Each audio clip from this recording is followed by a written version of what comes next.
Hello everyone, let's start with the last exercise of this chapter, exercise 4.4. Exercise 4.4 का first question क्या बोल रहा है कि find the nature of roots of the following quadratic equation. If the real roots exist, find them. अगर उनके real roots exist कर रहे हैं तो उन्हें हमें फाइंड करना है. फर्स्ट इक्वेशन क्या दी हुई है, 2x² minus 3x plus 5 equals to 0.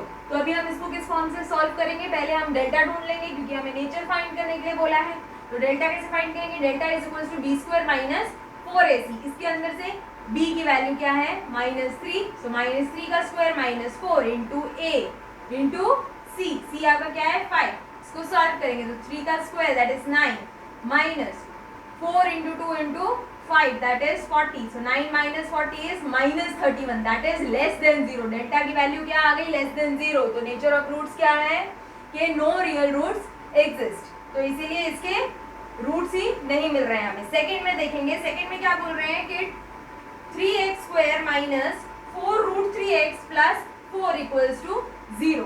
पहला काम डेल्टा ढूंढेंगे. Delta is equals to b² minus 4ac. b का स्क्वायर माइनस 4√3 का square minus 4 into a 3 into c is 4. ठीक है, तो अब इसका करेंगे, सॉल्व करेंगे. सो माइनस 4√3 का स्क्वायर कितना होता है 48. 4 into 4 16, 16 into 3 48. 48 minus 48 is equals to 0. अब आपका डेल्टा की वैल्यू क्या मिल गई, 0 मिल गई. तो इसका मतलब आपके पास दो रूट्स एग्जिस्ट तो करेंगे पर दोनों रूट्स क्या होंगे, इक्वल होंगे. सो 2 इक्वल रूट्स एग्जिस्ट. अब दो इक्वल रूट्स हैं तो आपको रूट्स भी फाइंड करने हैं अगर रूट्स एग्जिस्ट कर रहे हैं तो. So x is equals to, उसका फॉर्मूला हम क्वाड्रेटिक फॉर्मूला लेंगे. So x is equals to -b plus minus root delta upon 2a. अब डेल्टा ही 0 है तो रूट डेल्टा भी क्या होगा आपका 0 होगा. तो आप यहाँ पे b के साथ उसको ऐड करो या सबट्रैक्ट करो, एक ही बात है, कोई फर्क नहीं पड़ने वाला. तो इसको लिखूं या ना लिखूं एक ही चीज है. तो मेरे पास क्या आएगा -b अपॉन 2a. तो आपका x की वैल्यू क्या होगी -b अपॉन 2a. अब ये वैल्यू इसमें पुट करेंगे. So x is equals to -4√3 upon 2 into a की वैल्यू क्या है 3. So what you get is minus of -4√3. तो यहाँ पे ऊपर क्या हो जाएगा, प्लस हो जाएगा. नीचे √3 दो बार है, एक बार कैंसिल हो जाएगा. 2 1 जा 2 2 जा, ऊपर क्या बचेगा 2 और नीचे क्या बचेगा √3. सो आपको आंसर क्या मिल रहा है, x इज इक्वल्स टू 2/√3. सो आपके दोनों रूट्स क्या होंगे, सेम होंगे. मतलब दोनों रूट्स आपकी क्या होंगे 2/√3 ही होंगे. So what you get, your two roots are 2/√3 and 2/√3. अब थर्ड क्या बोल रहे हैं कि 2x² minus 6x plus 3 equals to 0. अब इसके अंदर भी बोल रहे हैं नेचर ऑफ रूट्स बताना है. पहला काम क्या है, डेल्टा ढूंढना है. b² minus 4ac. सो -6 का square minus 4 into a 2 into c that is 3. 6 का square 36 minus 24. 36 minus 24 what you get is 12. अब ये क्या है, ग्रेटर देन 0, मतलब दो डिस्टिंक्ट रियल रूट्स हमको मिलेंगे. अब रियल रूट्स हमको मिल रहे हैं तो उसके लिए क्या करना पड़ेगा, हमें क्वाड्रेटिक फॉर्मूला में डाल के उसके रूट्स निकालने पड़ेंगे. क्वाड्रेटिक फॉर्मूला में हमें डेल्टा का रूट चाहिए होता है. तो हम क्या करेंगे, स्टार्टिंग में यहीं पे उसका रूट निकाल लेंगे. सो अब 12 का रूट निकालेंगे. अब 12 का रूट कैसे निकालेंगे, 12 के फैक्टर्स देख लेते हैं. 4 इंटू 3. 4 का रूट क्या होता है 2 और 3 का रूट तो √3 होगा. सो 12 का रूट क्या होगा 2√3. अब क्वाड्रेटिक फॉर्मूला में इसको डाल देंगे. So x is equals to -b plus root delta upon 2a और -b minus root delta upon 2a. Value substitute करेंगे. So minus of -6 plus 2√3 upon 2 into a that is 2, या minus of -6 minus 2√3 upon 2 into a. तो अब इसके अंदर देखो minus minus, ये तो +6 हो गया, यहाँ पे भी +6 हो गया. अब इसके अंदर से कॉमन निकल रहा है ऊपर, तो ऊपर 2 कॉमन निकल रहा है. मैंने 2 कॉमन निकाल दिया दोनों में से. जहाँ से 2 कॉमन निकला, अंदर क्या बचेगा 3 प्लस √3 अपॉन 2 इंटू 2 और 2 इधर से भी कॉमन निकलेगा तो क्या होगा 3 माइनस √3 अपॉन 2 इंटू 2. ये 2 कैंसिल, ये और ये भी कैंसिल हो जाएगा. So what you get is 3 plus √3 upon 2 और 3 माइनस √3 अपॉन 2. तो आपको तो दो डिस्टिंक्ट रियल रूट्स आपको मिल गए. ठीक है, अब आते हैं क्वेश्चन नंबर 2 पे. क्वेश्चन नंबर 2 में क्या बोल रहे हैं, find the value of k for equal roots. अब k की ऐसी वैल्यूज निकालो कि आपको इक्वल रूट्स मिले. अब इक्वल रूट्स के लिए आपकी कंडीशन क्या है कि आपका डेल्टा की वैल्यू क्या होनी चाहिए 0 होनी चाहिए. तो इसको ध्यान में रखते हुए हम इसको सॉल्व करेंगे. इसके दो सब क्वेश्चन है, उन दोनों को हम सॉल्व करेंगे. पहला है 2x² plus kx plus 3 equals to 0. पहला हम डेल्टा ढूंढेंगे. Delta is equals to b² minus 4ac. अब यहाँ पे हमें क्या ध्यान रखना है, इक्वल रूट्स है वो ध्यान रखना है. तो डेल्टा की वैल्यू क्या होनी चाहिए, इक्वल रूट्स 0 होनी चाहिए, तो डेल्टा की जगह पे क्या लिख दूंगी 0, बी स्क्वायर माइनस 4ac की वैल्यूज पुट करेंगे, b की जगह पे क्या है k, तो k square minus 4 into a 2 that is, और c की जगह पे क्या आएगा 3, सो k स्क्वायर माइनस 24। अब ये माइनस 24 इस तरफ जाएगा, so 24 is equals to k square. अब ये स्क्वायर इस तरफ आएगा तो रूट होगा, तो k की वैल्यू प्लस माइनस रूट 24, मतलब माइनस रूट 24 करोगे तो भी 24 ही आएगा, और प्लस रूट 24 का स्क्वायर करोगे तो भी 24 ही आएगा। इसीलिए हमें ये लिखना पड़ता है कि k is equals to plus minus root 24। अब इसको और सिंप्लीफाई करने की कोशिश करेंगे तो रूट 24 को क्या लिख सकते हैं 4 इंटू 6, 4 का रूट क्या होता है 2, और 6 का रूट तो रूट 6 ही होगा, so k is equals to plus minus 2 root 6। आपको k की वैल्यू मिल गई। ऐसी वैल्यू मिली है जहां पे इक्वल रूट्स होंगे इक्वेशन के, ठीक है। अब सेकंड में क्या दिया हुआ है kx into x minus 2 plus 6 is equals to 0। तो इसको देख के घबराना नहीं है, पहले इसको सिंप्लीफाई करेंगे। इसको सिंप्लीफाई कैसे करेंगे, इसको इसके साथ मल्टीप्लाई, इसको इधर भी अंदर multiply, so kx square minus 2kx plus 6 is equals to 0। X square का टर्म मिल गया, एक्स का टर्म मिल गया और एक कांस्टेंट टर्म मिल गया। बस अब हम यहाँ पे क्या करेंगे, डेल्टा ढूंढेंगे। So delta is equals to b square minus 4ac। Delta की वैल्यू क्या होनी चाहिए 0, क्यों, क्योंकि हमें इक्वल रूट्स की कंडीशन देखनी है। सो डेल्टा की जगह पे क्या लिख देंगे 0, बी स्क्वायर की जगह पे minus 2k square minus 4 into A की वैल्यू क्या है k, और c की वैल्यू क्या है 6। इसको सॉल्व करेंगे, सो 4k स्क्वायर माइनस 24k। अब इसमें से k कॉमन निकल रहा है, सो 0 इज इक्वल्स टू, फिर k कॉमन निकालेंगे, सो 4k माइनस 24। तो अब या तो k की वैल्यू 0 हो जाएगी, या तो 4k माइनस 24 इक्वल्स टू 0 होगा, ठीक है। या तो k इक्वल्स टू 0, या तो 4k माइनस 24 इक्वल्स टू 0। अब ये तो एक वैल्यू मिल गई, अब दूसरी वैल्यू यहाँ से हम ढूंढेंगे, तो 24 इधर जाएगा तो क्या हो जाएगा प्लस 24, 4 मल्टीप्लाई में, इधर जाएगा तो डिवाइड में, 24 upon 4 which is equals to 6। तो हमको क्या मिली, k की यहाँ पे दो वैल्यूज मिली, क्या है, एक 0 है और एक 6 है, ठीक है। अब आते हैं क्वेश्चन नंबर 3 पे। क्वेश्चन नंबर 3 में क्या बोल रहे हैं कि is it possible to design a rectangular mango grove whose length is twice its breadth and the area is 800 meter square. If so, find its length and breadth. आपको length and breadth दोनों find करनी है। So let breadth is equals to x meters and length is equals to 2x meters. तो अब मैंने क्या किया है, breadth को x मान लिया और length को 2x मान लिया। अब क्या बोल रहे हैं कि the area is 800 meter square। अब आपको यहाँ पे दिया हुआ है कि एरिया आपका 800 मीटर स्क्वायर है, तो area is equals to length into breadth, इतना तो आपको पता है।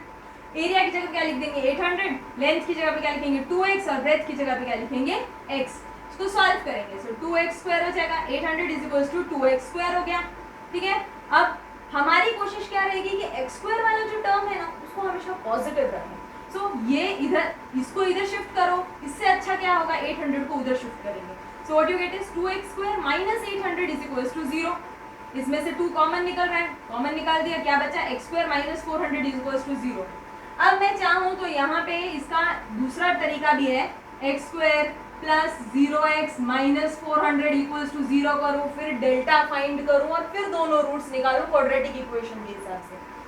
अगर आपको ऐसा बोला गया हो कि आपको क्वाड्रेटिक फॉर्मूला से ही इसका आंसर निकालना है तो आपको उस तरह से करना है।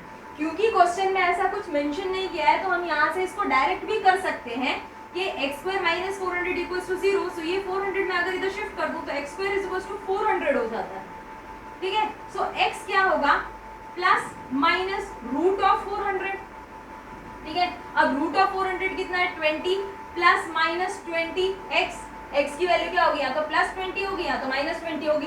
क्योंकि हम यहाँ पे ब्रेड्थ की बात कर रहे हैं तो माइनस 20 इज नॉट पॉसिबल, इसलिए हमारा क्या होगा x is equals to 20 metres होगा। So breadth is equals to 20 metres and length is 2x that is 2 into 20 that is 40 metres, ठीक है। अब आते हैं क्वेश्चन नंबर 4 पे। Is the following situation possible, if so determine their present ages, the sum of the ages of the two friends is 20 years, 4 years ago the product of their ages in years was 48। अब late the present ages of the two friends, दोनों friends की अभी की present as को, एक को हम x मान लेते हैं दूसरे को 20 माइनस x मान लेंगे। क्यों ऐसा, क्या बोल रहे हैं कि दोनों की एज को अगर आप प्लस करते हो तो 20 आता है, तो अगर एक x है तो दूसरा 20 माइनस x होगा। तो let the present age of the friends is equals to x and दूसरा क्या होगा 20 माइनस x। अब बोल रहे हैं 4 साल पहले, 4 years ago, 4 साल पहले, तो ये जो x वाला फ्रेंड है उसकी क्या एज होगी x माइनस 4। और ये जो 20 माइनस एक्स वाला जो फ्रेंड है उसकी एज 4 साल पहले क्या होगी, 20 माइनस एक्स माइनस 4। तो क्या हो जाएगी, ये फ्रेंड की तो x माइनस 4 ही रहेगी और दूसरे फ्रेंड की क्या हो जाएगी 20 minus 4 that is 16 minus x. बोल क्या रहे हैं, अभी पूरा कंप्लीट करते हैं कि 4 years ago the product of their ages in years was 48। 4 years ago उनकी जो एजेस थी उनका अगर हम आपस में प्रोडक्ट लेते थे तो उसका आंसर क्या होता था 48। सो फर्स्ट फ्रेंड की एज दूसरे फ्रेंड की एज के साथ मल्टीप्लाई करेंगे तो आपको आंसर क्या मिलेगा 48। दोनों ब्रैकेट्स को मल्टीप्लाई करेंगे, इस ब्रैकेट को तोड़ दिया, दूसरे ब्रैकेट को 2 बार लिखा, x माइनस 4 तोड़ दिया, दूसरा bracket 16 minus x, 16 minus x is equals to 48। अंदर मल्टीप्लाई करेंगे इसको इसके साथ, इधर भी। So what you get is 16x minus x square minus 64 plus 4x is equals to 48। इसको सॉल्व करेंगे तो क्या आएगा, minus x square plus 20x 16x और 4x को 20x और माइनस 64 और ये 48 इस तरफ आएगा, सो माइनस 48 हो जाएगा, माइनस माइनस प्लस 64 और 48 को प्लस करेंगे सो माइनस 112 इक्वल्स टू 0 होगा। अब मैंने आपको क्या बोला था कि x स्क्वायर वाला टर्म बने तब तक पॉजिटिव ही रखो, तो क्या करेंगे, यहाँ पे माइनस का साइन आ गया तो क्या करेंगे हम, इसका माइनस का साइन कॉमन निकाल लेंगे बाहर, तो क्या हो जाएगा, यहाँ पे ये एक्स स्क्वायर प्लस में हो गया, जो प्लस में था वो माइनस में हो जाएगा, जो माइनस में था वो प्लस में हो जाएगा। So what you get is x square minus 20x plus 112 equals to 0। आपकी क्वाड्रेटिक इक्वेशन बन गई। अब आपको रूट्स ही फाइंड करने हैं, तो पहला काम क्या करेंगे, डेल्टा ढूंढेंगे। तो delta is equals to b square minus 4ac। B की वैल्यू क्या है, माइनस 20, माइनस 20 का square minus 4 into a into c, ठीक है। तो इसका स्क्वायर करेंगे 400 माइनस 448, सॉल्व करेंगे क्या आएगा, माइनस 48। अब ये जो माइनस में आ रहा है डेल्टा, डेल्टा माइनस में आ रहा है तो नो रियल रूट्स एग्जिस्ट। अब रियल रूट्स ही नहीं है तो ये जो सिचुएशन इन्होंने दी है ये पॉसिबल ही नहीं है, ठीक है। अब question number 5, is it possible to design a rectangular park of perimeter 80 meters and area 400 meter square? If so, find its length and breadth। अगर ये पॉसिबल है तो उसकी लेंथ एंड ब्रेथ दोनों ढूंढो, और अगर पॉसिबल नहीं है तो बता दो कि no real roots exist therefore it's not possible, ठीक है। तो इसको पहला कंडीशन इन्होंने क्या बोली है कि perimeter is equals to 80 meters. अब लेंथ, सपोज मैं दोनों में से एक किसी भी एक चीज को या तो लेंथ को x मान लो या तो ब्रेथ को x मान लो, मैंने लेंथ को x माना है तो length is equals to x meter. तो पेरीमीटर मेरा कितना दिया हुआ है, पेरीमीटर का फॉर्मूला क्या होता है, पेरीमीटर ऑफ अ रेक्टेंगल, तो perimeter is equals to 2l plus b होता है। पेरीमीटर की वैल्यू क्या है 80, 2 इंटू एल प्लस बी, ये जो 2 है मल्टीप्लाई में इधर जाकर डिवाइड में 80 divided by 2 that is 40। 40 is equals to l की जगह पे क्या हो जाएगा x प्लस b, ये 40 के पास इधर इस साइड भेज देंगे x को तो क्या मिलेगा 40 minus x is equals to breadth. तो आपको ब्रेथ की वैल्यू मिल गई, आपको लेंथ मिल गया x मीटर्स, आपको ब्रेथ मिल गया 40 माइनस x मीटर्स, ठीक है। अब आपको क्या दिया हुआ है कि the area is 400 meter square. So area is equals to length into breadth होता है, 400 इधर लिखेंगे एरिया की जगह पे, लेंथ की जगह पे x, 40 माइनस एक्स। इसको सॉल्व करेंगे तो आपको एक क्वाड्रेटिक इक्वेशन मिलेगी। वो क्वाड्रेटिक इक्वेशन क्या होगी, x square minus 40x plus 400 equals to 0। ये आपको एक क्वाड्रेटिक इक्वेशन मिलेगी। इसके बाद में आपको डेल्टा ढूंढना है और उससे आप डिसाइड करेंगे कि आपके रूट्स निकल रहे हैं कि नहीं निकल रहे हैं। अगर निकल रहे हैं रूट्स तो वो दोनों रूट्स क्या है, मतलब x आपका ब्रेथ, लेंथ और ब्रेथ दोनों आपकी क्या निकल रही है, वो प्लीज आप मुझे कमेंट सेक्शन में जरूर बताइए, मुझे पता चले कि जो मैं आपको समझा रही हूँ आपको समझ में आ रहा है या नहीं आ रहा है। यहाँ पे हम हमारी ये पूरी एक्सरसाइज खत्म कर रहे हैं और हमारा चैप्टर भी यहाँ पे खत्म हो रहा है। That's all for today, till then keep practising.